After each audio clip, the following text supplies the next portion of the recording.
Welcome. You're listening to the Beyond 50 radio program. I'm Daniel Davis. As we know, we're all facing some tremendously trying times. Everyone seems to be telling us, if you listen to any newscast or read most papers or magazines, that we're headed into something known as a depression. People are just kind of getting to the point that they're stressed out and wondering what to do next. How do we pay the bills? It's Christmas time. What are we going to see in the new year? Is there going to be any hope for anyone? Well, joining us here on the Beyond 50 radio program is someone who's going to share with us what we can do in these trying, stressful times. Should we don't head off into these things with stress and feeling and fear, but simply, why don't we see them with love? That way we can begin to recognize opportunity and realize that maybe things just aren't as bad as people are letting us believe that they are. Let's find out more about this as we talk with our guest today. She's joining us here on the Beyond 50 radio program. She is the spiritual mentor and director of Heartgate Sanctuary, a non-sectarian study and retreat center in Hood River, Oregon, where she teaches how to align with the true state and walk in love. And I'd like to welcome Elle Collier Re here to the Beyond 50 radio program. How are you doing today? Hello. We have a beautiful winter day here in Hood River where all the trees are draped by at least 3, sometimes 5 inches of snow. It's just glorious. You see, folks, that's exactly what I'm talking about here, how you can see things in love. In admiration. Now, I'm a little ecstasy. It's beautiful. Now, it's been at least a couple of months since I remember the last time that we talked, and things have changed tremendously. We have a historical presidential election that has brought us a leader of historical proportions, if you will. At the same time, we have our financial institutions kind of melting to the ground and asking for the government, through us, the taxpayers, to help bail out all of their mistakes, which are also part of ours as well. People are seeming to see that we're in a recession, there are jobs being lost. You can go on that these are definitely trying times.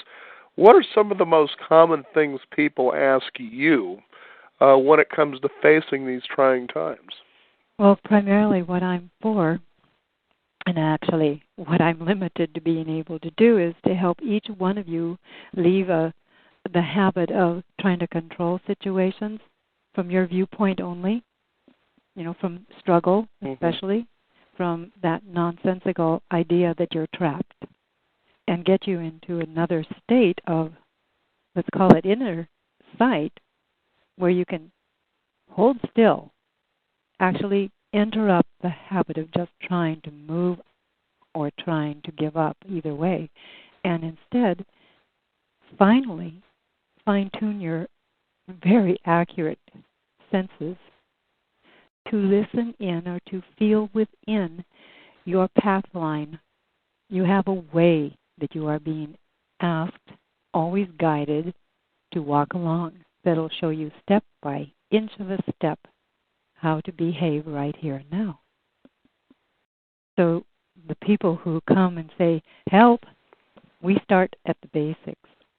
No matter what their concern is, we have to start where they can listen into their true state, where all the wisdom is.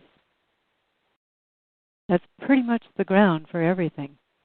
But trying to help everyone know just how to do that when they're already a little afraid that they don't know how to find the answers, there's the trick. We have to keep coming back to welcoming the riddle. It's a reverse psychology for the brain then. All right, it says, a riddle, and I'm equipped to figure it out. At least with help from my associates, other people, the news media perhaps. We don't have to say to ourselves we're the only one who has the answer. But we are, ironically, in one manner, limited to our stage of moving the circumstance along. You and I and everyone here has an actual way that you are bidden to be on, and an actual plan you are to be bidden to work along to make, as I said, the inch-by-inch program happen. It's not going to be direct and quick anymore. It's going to be unusually tricky to feel the way through what the plan is today. It looks at times as if you'll have to sidestep what you think the direct route is in order to stay exactly on the mark intended for you to be on. Shall I keep going? Well, no, I was just taking in a lot of what you were saying, and when you think of the conversations that you participate in with other people, or as you just listen, I tend to like to listen a lot more than I'll talk in groups, especially when people are addressing these trying times. And a lot of what you tend to hear is, to me anyway, it seems that there's fear. And why I say that is it's easy to take a situation, for instance, the Wall Street bailout, all this money that's coming from the taxpayers. And it's amazing how much blame is out there. You know, all these guys, they've been making billions for years, and now we're going to give them some more just so they can live better and on, and all these perceptions that people have about it, while at the same time saying, I'm getting my hours cut back, I just can't afford to do the things that I used to do, or you might even see relationships, even marriages beginning to disintegrate, crumble, whatever the case is. And you realize that what you're saying, there's so much inherent truth that if you can just remember not to fear but look at things as they are and how you dynamically as an individual are supposed to course your way through this obstacle, it's amazing not only the tools and the strength that you'll build, but the true opportunities that you'll see for how you can enhance not just your life but others. And that's going to be a crucial step for everyone. Is it's not about you anymore. Mm-hmm. It's partly you, but it has to be about your neighbor, not only your relatives. And that means you're going to have to move out of that clutch of habit that just tries to survive for yourself. You're going to have to know that your outreach to the neighborhood is expected of you now. Mm-hmm. And that means helping create perhaps a plan for seismic changes. Maybe exactly what is happening is that this is a good warning. It's a wake-up shock. I know that for some it's a traumatic time, but anyone can still move through this. There are many facts we have to take a look at. And they're now all laid before the normal person who reads and listens to the news. So now that the facts are there, perhaps we can say, maybe now is my time to get along with people, not just say, I'm sorry, or not just say, hey, neighbor, how are you? But, hey, neighbor, how can we work together towards solutions for our community? When we start to think tank together, perhaps, finally, we'll gain access to what the government in the U.S. keeps saying, that this is a governing system of the people and for the people, and not just a few leaders saying how to go about it. We don't have to stay struck dumb. We can get intelligent insights from collecting information off our neighbors. That doesn't mean we're not going to make a few mistakes and even have a heck of a time trying to inform each other why we need to slow down and take a different route than the neighbors may say we need to. Again, this means you're going to need to gain your center before you go and talk to people. You need to gain your innocence, and I always put a capital on the I of innocence, because it's not naivete, it's an actual state. And it's a state that translates, here I am, fully present, fully willing for the game as it is, and for me to be within it as part of, and in fact, a very definite player. And it also says, that innocent side of you, here I will remain, because this is the only place from which I can move accurately. Innocence does not project onto this meal plan how it's going to all digest. It only says, this is the meal, let me figure out the etiquette and the way to deal with it. For some, it may mean you simply don't divide away, but you don't eat the meal. You just await in an indirect fashion the next moment. Indirect meaning you're not going to use anything that's before you yet. Your innocence lets you stay aware of how you are to put your mind into, let's call it, an accelerated acceptance of the future, if you know to hold to your nobility of various great talents and strengths of your soul. As you hear me speak, believe that your inner mind is your soul. It's your guide.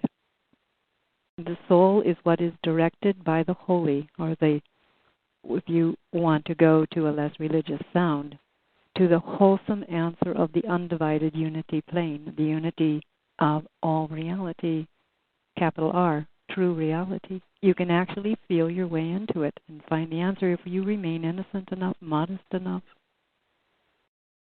sure enough that you just have to keep forgiving and letting yourself open up to the possibilities within the problem. Now we're ready to talk with people. Once we have that, which almost seemed like the forbidden state when things are yanking us around, the forbidden state of hanging out in kind of a loose way of saying, well, here I am, and not getting too tormented by it. In fact, if you can manage not to get tormented by it at all, you'll stay more awake to the way through, or the way to, the exit at least, and then into the next part of your, I call it your preparation to take your step finally into being part of the answer and not who weighs on us as part of our problem.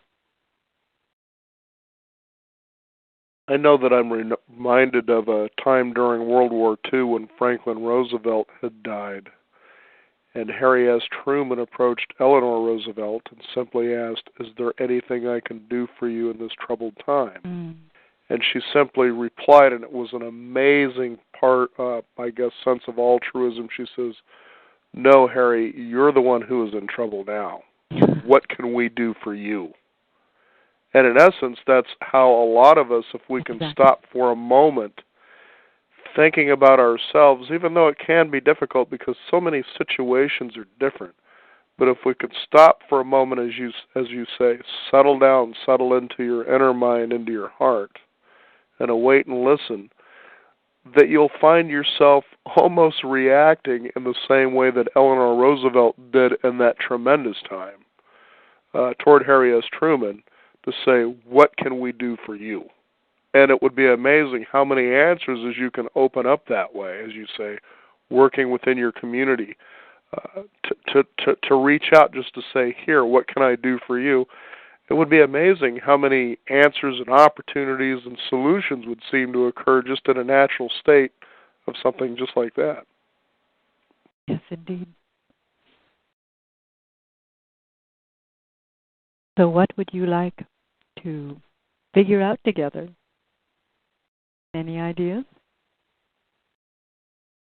Well, simply, I guess, put is, how can a person trust that even in a time like this, and they could even get worse, we don't know, that they could trust that there is a greater plan, and what can they do to, I guess, subdue, if you will, the ego, so that they can clearly know this and not feel so troubled.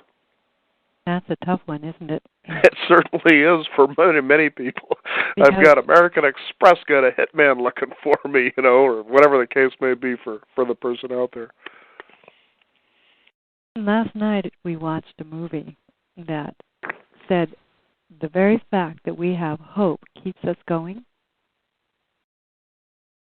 And I think that simple little sentence gave me a wake-up call for how, indeed, though hope can be simply a silly thing at first, it ends up being a trait really necessary in every person. It's that quality of almost excitement that problems erase given time. You can chant this: problems erase given time. Snow melts. Sun comes out. Rivers stop roaring in floods. If we know this, we can chant to ourselves, I will find a way to move through. There are many examples of people having done incredible, extraordinary things to survive when all odds said no way. So if you keep certainty that you are among a breed of humans, let's say, who has an ancestry of hope, and that their hope saw the fact that you exist, and they're stepping into their mind of, here I am, I'm in the present, to see to things, kept things afloat. If you get morbid, you will never know the plan. Your hope is a very simple beginning point, and it is not to be ever taken away from us. The only thing we are to do is to remove the sentence of I hope for this or that, and then wait for it to happen. I hope the president-elect will figure out our system so I can have a better life. Not that hope. Not exactly that way, should we say it. It's the kind of almost steel, S-T-E-E-L, of certainty that the way is a fact, that things move, things adjust. The day shall end, the night shall come, another day shall come. And we are on the day plan. We are intended to keep rising. We're intended to be within ourselves. A light comes up and shines on our plan this moment. And the plan will unfold if we are stark, raving sane. If we maintain our freshness of I am present and never say enough already, I give up. That's one sentence we're to smear out with anything that takes us away from dividing. We cannot ever choose giving up. We are to choose the sanity, the freshness of remaining present for our day. And the day isn't what's shining on us only. It's beaming out of us. We are going to be the light that makes a plan happen. As long as the day keeps shining out of each one of you people, as long as your instrument of fresh acceptance of your day is evolving in you. Another way to say that is, as long as you decide to be an instrument of brightening this moment with your positivity, your determination to figure it out, you're going to help us, in fact, do the same. And as more of us do it, again, I say we can band together and talk about various plans. Now, at first, it's just very earthy sounding, but the more you are determined to stay positive, the more you get intuitive, insightful understandings of how to solve a problem. And in a wink, you can go, oh my word, that's how we're to do it.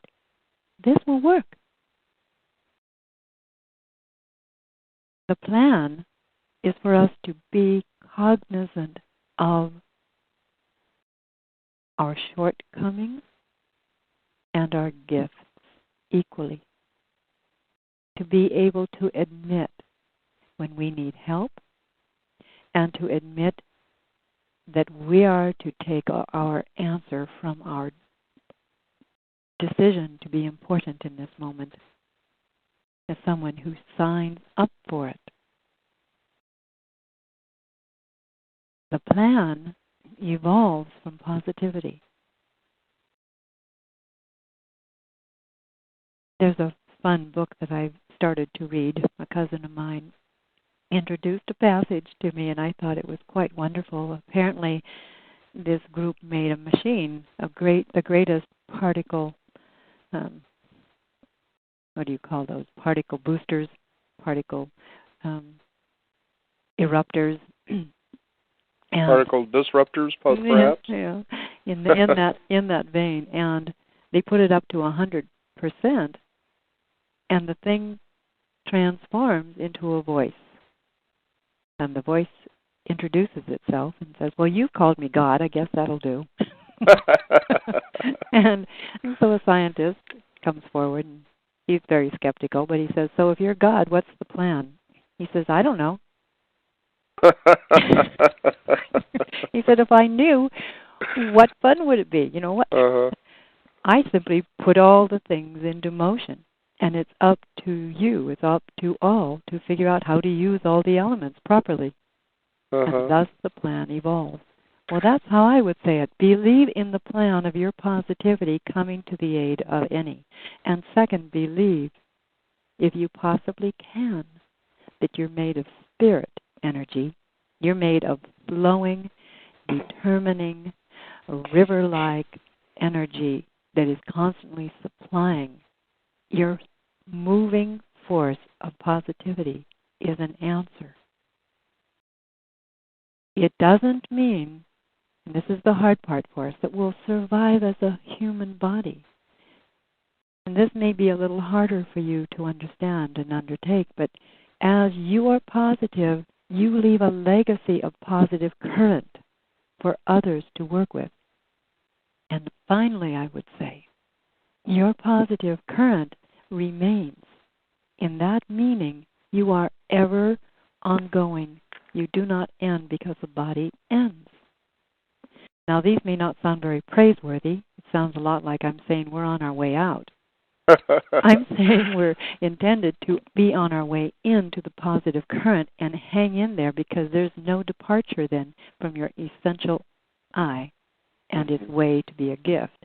And live or not live, regardless, you're an influence for a greater and a very common good. A very good, in other words, that gets all the way down to earth. I know it's pretty amazing that it was in the late part of the 90s as I was broadcasting a show with public broadcasting, is that I almost felt like it must just be me, and I was trying to express what I was experiencing as I was doing a series of interviews that seemed to be either religious or spiritually based. And I started really looking around at what was going on around the world, in fact. And I thought, it seems that we're coming to a point where that one religion that somebody says is the way to God, or that one belief or that particular way, is beginning to slowly meld into a, I guess, worldwide consciousness of spirituality, a blend of it. Somebody says, what you're talking about is Marxism. I said, no, you're not really listening to what I'm saying here. It's something that you really have to pay attention to on I don't know what kind of a level you can call it. And this year there was a friend of ours who enjoys doing psychic readings, and she says one of the things that she predicted was a breakdown of systems. And when you take a look at what's happening in the world today, I think that we have come to a head that in America we seem to have built a spirit of consumerism, of affluence based on monetary and materialistic gain, but now we're beginning to feel like that just no longer fills the meaning or the purpose of an individual's life. So you can see that there's this transformation beginning to happen, and there's this way through, if you will. as you've been talking about here. Now, knowing all this, you might ask, so how do we follow Spirit through the way? What is the way that we can connect with that? You have an individual design, capital D. You have an individual style of being, and you are to prepare to use all of your talent. That talent doesn't mean you know how to shine a shoe or paint a picture, except it may mean you know how to see accurately, or you know how to head someone towards sanity if they're falling loose from that. Mm-hmm. And it may mean you know how to hold your ground, or it may mean you know how to take God's speed and fly from here and go get help. It means that you are gifted, each of you, uniquely with a set of problem-solving capacities. You may not even know of the talent you have. You take it so for granted because it's just part of you. And you do need, I'm sure of this, to repair your fear of yourself, your habit of begrudging others their great talent list. You have a stem of pure truth that you are created upon and that you stay upon forever. Again, put a big emphasis on the word truth. You are coming up from a great resourceful oneness. Unity is resourceful. You are part of its resource. Resource. You are, again, source, coming up in a gift, and probably multiple gifts. You are to find your way of being true to your great self, capital S, your great true being, right here on earth. And never falter, never say, well, I'll just go pray and meditate and hope God comes in and lifts me off that famous raft in the flood. And instead see if there are oars, or instead see if we can grab hold of other people's rafts and make it bigger and broader, and then perhaps we can win over this flood. So be sure that you are comparable to whatever is before you as a true, somehow, supplier of your gift. Which means, though the problem seems big, you are equal to it. You are comparable to any problem. You are called its reply. Here I am. Here I am. And that starts you using your gifts. As soon as you decide to show up, you become resourceful. Remember to bring all of you, at least 80% of your nervous interest in everything, to this moment. And then let the moment spread out around you so that it is very inclusive of all of the world here that you are partnered to, and all of the answer and its outreach that will secure a good future. Be sure of it. Then it leaves just being hope. And you become certain that you are a team player. Here you are. Ready. It's, people will sometimes listen and go, well, that all sounds well and good. However, this is the way things are for me. But it's certainly the simple solution, obviously, is, as you say, listen to your inner voice, your inner mind, your heart. You have to. Spirit shows you the way. What you need to do is relax. You're in what would be known as the ego's fight or flight situation here. And it's not going to happen right away until you get quiet and you see the truth as you talk about. I can see where this would lend a tremendous amount of hope through these what seem to be difficult times. I'm actually facing it, unusually enough, with a lot, not only optimism, but I'm seeing opportunity all over the place. And it's really quite fascinating to experience that, to say, here I'm living in the same world as you are, but yet all you see is doom and gloom. But I'm saying, geez, just think if you had set yourself for the opportunities that are presenting themselves now, that you'd be more upset that you're not being able to take advantage of some of those, not just to help yourself, but to help other people as well. And it's really truly an amazing time. What has been your perspective about what is going on here? I have a viewpoint that we are ending a phase of well-being and entering a very scary time. But I don't remember that to people very often unless they're really interested in doing their part. I'm sure that we don't have ease coming up to us. We have difficulties, enormous ones. But as I laid before you, because everything has come up together finally, perhaps it's pointing out that now is the time to think tank. Now is the time to volunteer. Now is the time to not take anything for granted, except that you can be a leader, finally, not just waiting for someone else to lead you.